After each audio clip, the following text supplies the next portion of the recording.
So, hello everybody, namaste and welcome back to my YouTube channel Job and Scholar. I'm Dr. Kamika Chaudhary and I'm an assistant professor in a government PG college.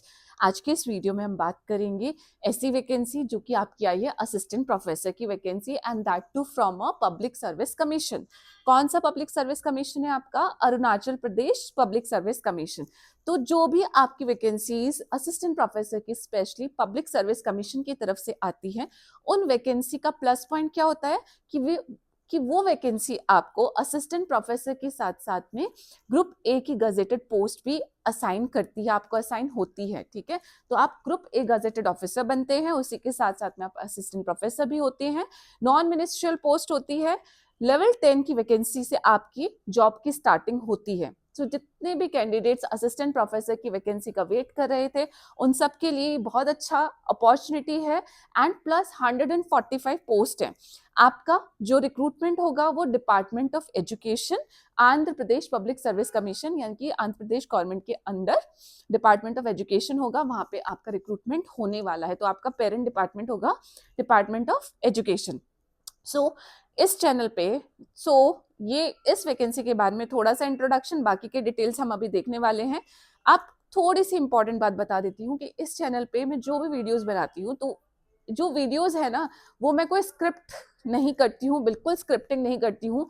मैं सिर्फ camera on करती हूँ, इसके सामने खड़े होकर जितना मुझे मालूम होता है, जितना जो चीजें बतानी होती है वो बता देती हूँ। एंड उसके बाद जो एडिटिंग पार्ट है वो भी सिर्फ मिनिमल एडिटिंग होती है। ठीक है, मुझे लगता है इट्स वेरी नेचुरल। जैसे हम आपस में आमने सामने अगर मैं आपको कोई वैकेंसी बताऊं, तो थोड़ा सा फंबल करना, थोड़ा सा एक दो बार चीजों को बोल देना, तो वो नेचुरल है। ठीक है, उसके लिए इतनी ज्यादा बिल्कुल परफेक्ट एडिटिंग की जरूरत नहीं है, ऐसा मेरा पॉइंट ऑफ व्यू है।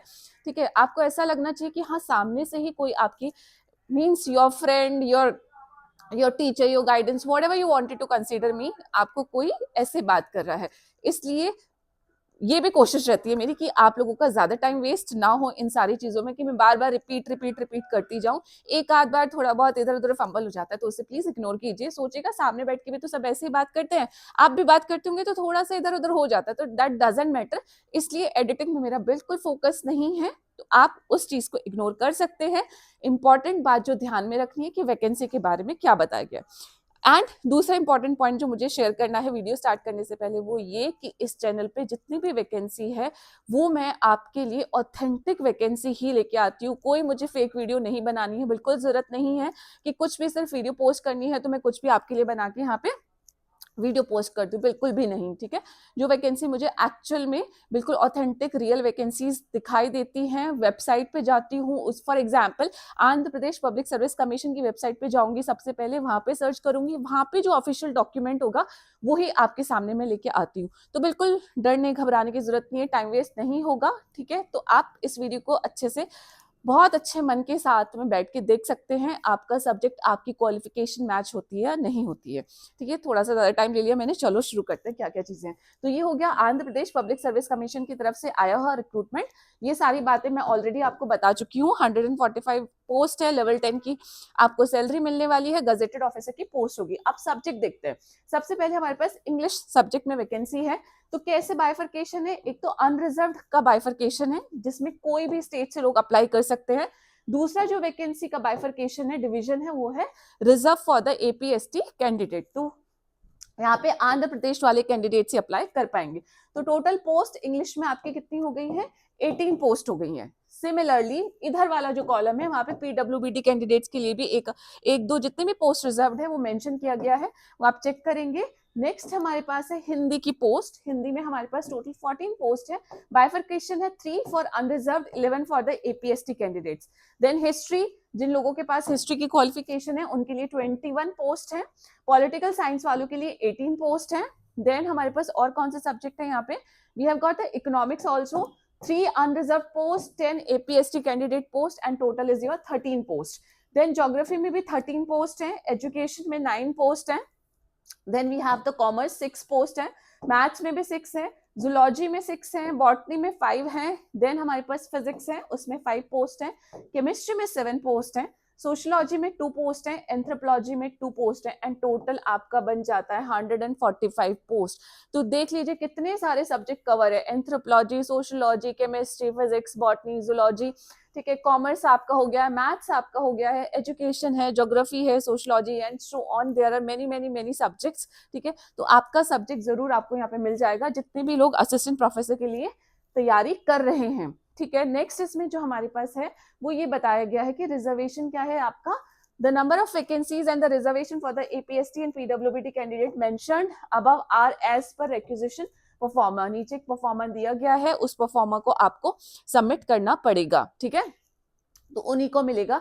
हाउ टू अप्लाई में आपका यहाँ पे क्या है कि आप कैसे अप्लाई करेंगे, वन टाइम रजिस्ट्रेशन करेंगे, OTR होता है, ठीक है। उसके बाद आप क्या करेंगे, फॉर्म फिल कर देंगे, यहाँ पे इस लिंक पे जाके आप फॉर्म फिल कर सकते हैं appsc.gov.in। देन हमारे पास क्या इन्होंने क्या बोला है कि जो लोग ऑलरेडी गवर्नमेंट सर्विस में हैं, अगर वो लोग भी अप्लाई करना चाहते हैं तो उनको अपने डिपार्टमेंट से NOC इश्यू कराना पड़ेगा, ठीक है।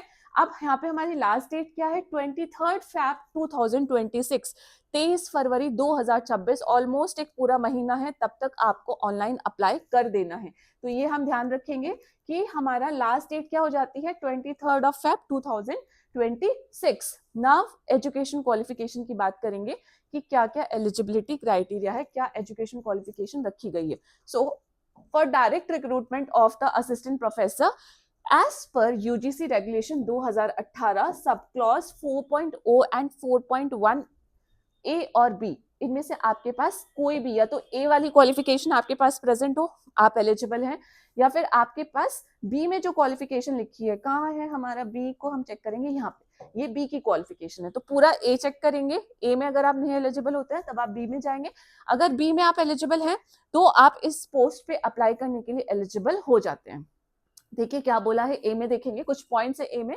सबसे पहली बात है कि अगर आपके पास किसी भी पर्टिकुलर सब्जेक्ट में, जो आपका अपना सब्जेक्ट है जिसमें आपने मास्टर्स की है, अगर उस सब्जेक्ट में आपके पास मास्टर्स की डिग्री प्रेजेंट है विद 55% ऑफ द मार्क्स यहाँ पे मेंशन है, कम से कम आपके 55% मार्क्स आए हो, तो उस केस में आपका 0.1 क्या हो जाता है, क्लियर हो जाता है। किसी भी इंडियन यूनिवर्सिटी से आपने 55% के साथ में मास्टर्स का क्वालिफाई करके डिग्री ली हुई है, ठीक है।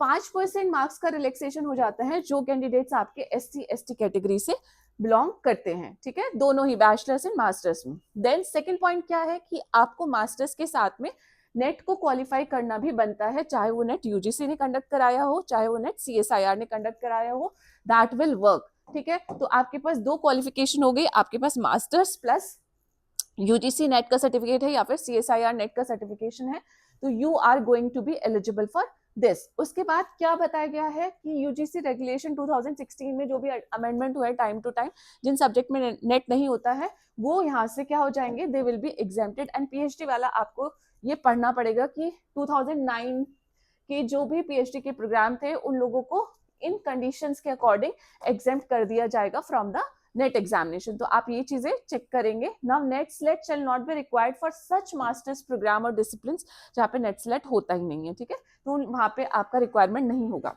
अब अगर आपके पास मास्टर्स प्लस नेट नहीं है, ठीक है, आपने क्या किया है, आपने PhD किया है, आपके पास मास्टर्स है, नेट नहीं है, ऐसा हो सकता है, ठीक है, तो आपका A जो पॉइंट है वो क्या हो गया, क्रॉस हो गया, क्योंकि दोनों का रिक्वायरमेंट है।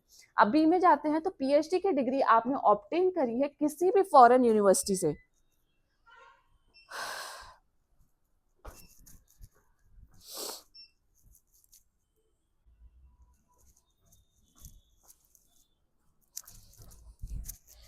सो सेकंड जो क्वालिफिकेशन है वो है आपकी PhD की डिग्री।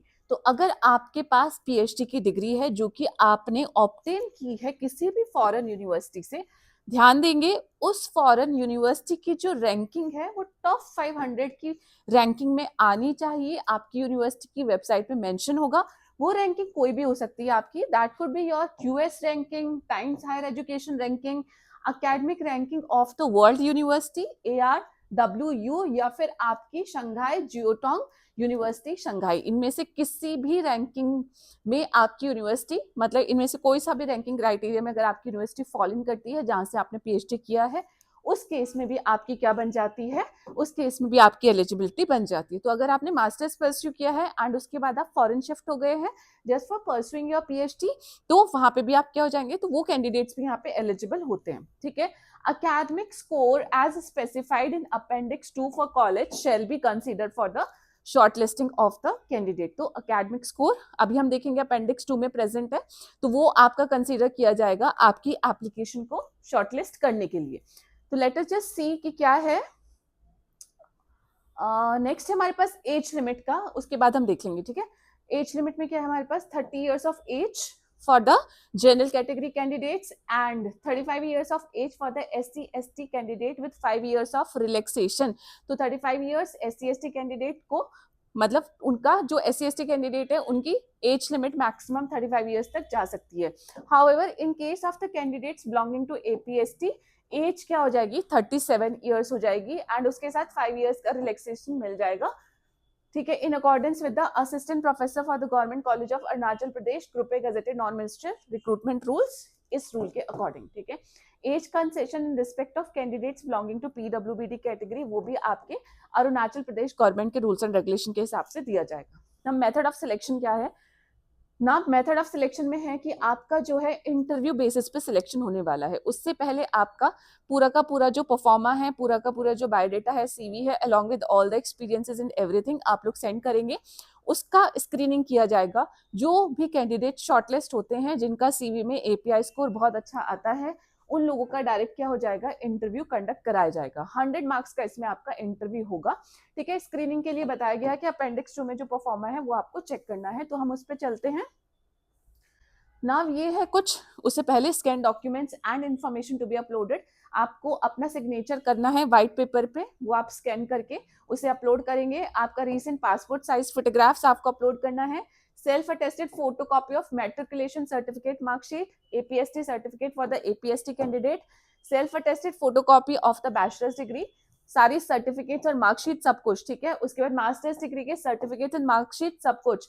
अब उसके बाद नेट का certificate self attested with JRF NET SLET SET certificate, then self attested photocopy of MPhil PhD certificate, registrar dean का certificate if PhD is prior to July 11, 2009, research publication published in peer reviewed और UGC listed care journals, teaching post और doctoral का experience है तो उसका certificate, then जो भी awards आपको मिले हैं किसी भी इंटरनेशनल ऑर्गेनाइजेशन से, गवर्नमेंट ऑफ इंडिया से, उसका certificate, self attested photocopy of APST certificates, PWBD का सर्टिफिकेट्स एंड आप जिस भी कैटेगरी से बिलोंग करते हैं वो सर्टिफिकेट। तो इतनी सारी चीजें हैं जिनको आपको स्कैन करके रखना है, फोटोकॉपी करके रखना है एंड जब आप फॉर्म फिल करेंगे तो उसको अपलोड जरूर करेंगे। ठीक है, एप्लीकेशन फीस क्या है, APSC कैंडिडेट के लिए फीस है 150 रुपए की and 200 only for another applicant.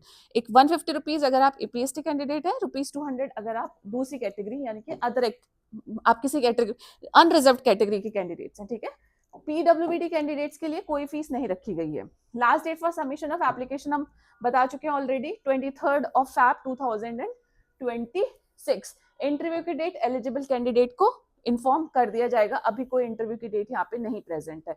अब हम चलते हैं जो कि हमारे इंपॉर्टेंट है, ये हमारे सारे क्या बताए गए हैं, format of certificates to be submitted by the candidate for the assistant professor under the Department of Education having registered for the PhD program July 11, 2009 से पहले अगर आपने PhD प्रोग्राम के लिए रजिस्टर किया है तो ये वो परफॉर्मा है जो आपको सबमिट करना है।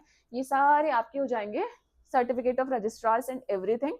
देन वी विल सी कि हमारा ये है आपका स्क्रीनिंग क्राइटेरिया। मैंने ये कौन सी PDF खोली है, ये PDF वो है जो कि आपका UGC रेगुलेशन 2018 की एक PDF नेट पे अवेलेबल है, UGC की साइट पे अवेलेबल है। उसमें टेबल 3B आपके लिए क्या है काम करेगा आपके लिए। इस टेबल 3B के अकॉर्डिंग आपकी जो आपका एप्लीकेशन है उसको शॉर्टलिस्ट किया जाएगा। तो इसमें क्या है आपका यहाँ पे मेंशन आउट भी है, criteria for shortlisting of candidate for interview for the post of assistant professor. सबसे पहले ग्रेजुएशन है आपका। ठीक है, ग्रेजुएशन में अगर आपने 80% एंड अबव स्कोर किया है तो आपको 21 मार्क्स यहाँ पे असाइन किए जाएंगे। 60% to less than 80% 19 marks and 55% to less than 60% अगर आपकी परसेंटेज आई है तो आपको 16 नंबर दिए जाएंगे एंड उससे कम है तो 10 नंबर। अब आपने पोस्ट ग्रेजुएशन किया है, 80% एंड अबव मार्क्स स्कोर किए हैं तो 25 नंबर दिए जाएंगे। 60% से लेके 80% तक 23 मार्क्स है। ऐसे ही अगर आपने एमफिल किया है तो 7 मार्क्स है, पीएचडी किया है तो 25 मार्क्स अलॉट किए जाएंगे। Net with JRF 10 marks, net के लिए सिर्फ 8 मार्क्स, स्लेट अगर आपने किया है तो 5 मार्क्स। रिसर्च पब्लिकेशन अगर आपके हैं, ठीक है, आपने यूजीसी लिस्टेड या पीयर रिव्यू जर्नल में अपना पब्लिकेशन कराया है तो उस केस में आपको मैक्सिमम आपको 6 मार्क्स दिए जाएंगे। 3 पब्लिकेशन है, 2 marks for each publication. Teaching post doctoral experience है 10 मार्क्स। कोई भी आपने अगर इंटरनेशनल एजेंसी से आपको अवार्ड मिला है तो 3 मार्क्स एंड स्टेट लेवल अगर आपको अवार्ड मिला है तो 2 मार्क्स। तो ऑल इन ऑल आपका जो टोटल होगा वो होगा आपका 100 मार्क्स का टोटल, ठीक है, जिसमें एकेडमिक स्कोर में आप 84 स्कोर कर सकते हैं, रिसर्च पब्लिकेशन में 6 मार्क्स एंड टीचिंग एक्सपीरियंस में 10 मार्क्स, ठीक है, तो टोटल हो जाता है 100 मार्क्स। तो ये था कैसे आपका जो एप्लीकेशन है उसको शॉर्टलिस्ट किया जाएगा। आपकी एप्लीकेशन शॉर्टलिस्ट हो जाएगी, आपका इंटरव्यू हो जाएगा, जो भी सिलेक्टेड कैंडिडेट है उनका रिजल्ट जो है आपकी वेबसाइट पर डिस्प्ले कर दिया जाएगा। सो ये था इस एडवर्टाइजमेंट के बारे में, इस वैकेंसी के बारे में पूरी इन्फॉर्मेशन जितनी मैं बता सकती हूँ। इसके अलावा आपको और कोई क्वेश्चन है, क्वेरीज हैं तो कमेंट बॉक्स में जरूर पूछ लीजिएगा, ठीक है। सो अपनी तैयारी कीजिए, जो कमियां हैं टेबल में देख के उसे पूरी कर सकते हैं। आने वाली वैकेंसीज के लिए भी ध्यान रखिएगा, ठीक है। तब तक के लिए मैं चलती हूँ आपके लिए दूसरी वैकेंसी की वीडियो बनाने के लिए, ठीक है। वापस से मिलूंगी, अपना ध्यान रखिएगा। जय हिंद, नमस्ते, bye bye, thank you, bye.